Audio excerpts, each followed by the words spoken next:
ஆஸ்ட்ரியால hospital ரூம்லாம் எப்படி இருக்குன்னு பாருங்கள். இது வந்து கிட்ஸ் ரூம் தான். லாஸ்ட் வீக் பார்த்திங்கன்னா, என் பையனுக்கு வந்து கொஞ்சம் உடம்பு சரியில்லை, ஸ்டொமக் பெயின், வாமிட்டிங் இருந்தது. அதனால் ஒன் நைட் பார்த்திங்கன்னா நாங்கள் ஹாஸ்பிட்டலில் வந்து ஸ்டே பண்ணியிருந்தோம்.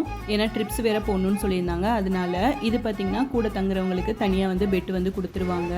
இது வந்து சின்னதாக ஒரு டைனிங் ஏரியா, அப்புறம் கபோர்ட்ஸு எல்லாமே வந்து வச்சுருப்பாங்க. நம்ம திங்ஸ் எதுனா வைக்கணும் அப்படின்னா அந்த கபோர்டு வந்து நம்ம வந்து யூஸ் பண்ணிக்கலாம்.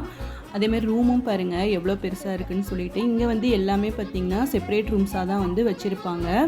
இது வந்து ரெஸ்ட் ரூமு எவ்வளோ க்ளீனாக வந்து இருக்குதுன்னு சொல்லிட்டு பாருங்கள். உள்ளே ஷவர் ஏரியா எல்லாமே வந்து வச்சுருப்பாங்க. பேஸ்ட்டு, ப்ரஷ்ஷு அது எல்லாமே பார்த்திங்கன்னா அவங்களே வந்து நமக்கு வந்து ப்ரொவைட் பண்ணிடுவாங்க. அப்பப்போ பார்த்திங்கன்னா வந்து க்ளீன் பண்ணிகிட்டே இருப்பாங்க. ரொம்பவே வந்து நீட்டாக இருக்கும் ரூம்ஸ் எல்லாமே. அதே மாதிரி பெட்டுக்கு கீழே பார்த்திங்கன்னா இந்த மாதிரி ஒரு டிவைஸ் வந்து நமக்கு வந்து கொடுத்துருப்பாங்க. நம்ம நர்ஸ் யாரையாவது கூப்பிடணும் அப்படின்னா இந்த பட்டன் ப்ரெஸ் பண்ணால் நர்ஸ் வந்து வருவாங்க. அதேமாதிரி லைட் ஆன் பண்ணோம் அப்படின்னா இந்த சுவிட்சை வந்து நம்ம வந்து யூஸ் பண்ணிக்கலாம். இங்கே உள்ள கபோர்ட்ஸில் பார்த்திங்கன்னா குழந்தைங்களுக்கு தேவையான டயப்பர்ஸ், அப்புறம் அந்த பெட்டிங் ஷீட்டு, வாமிட்டிங் பேகு இதெல்லாமே வந்து வச்சுருப்பாங்க. எக்ஸ்ட்ரா பார்த்திங்கன்னா பில்லோ, பெட்ஷீட்டு அதுவும் வந்து வச்சுருப்பாங்க. நமக்கு தேவைன்னா வந்து நம்ம வந்து யூஸ் பண்ணிக்கலாம். ரூம்குள்ளேயே பார்த்திங்கன்னா சின்னதாக ஒரு டிவி வேறு வந்து வச்சுருப்பாங்க. வீடியோ பிடிச்சிருந்தா லைக் பண்ணி ஷேர் பண்ணுங்கள். மறக்காமல் சேனலை சப்ஸ்கிரைப் பண்ணிடுங்க. பாய்.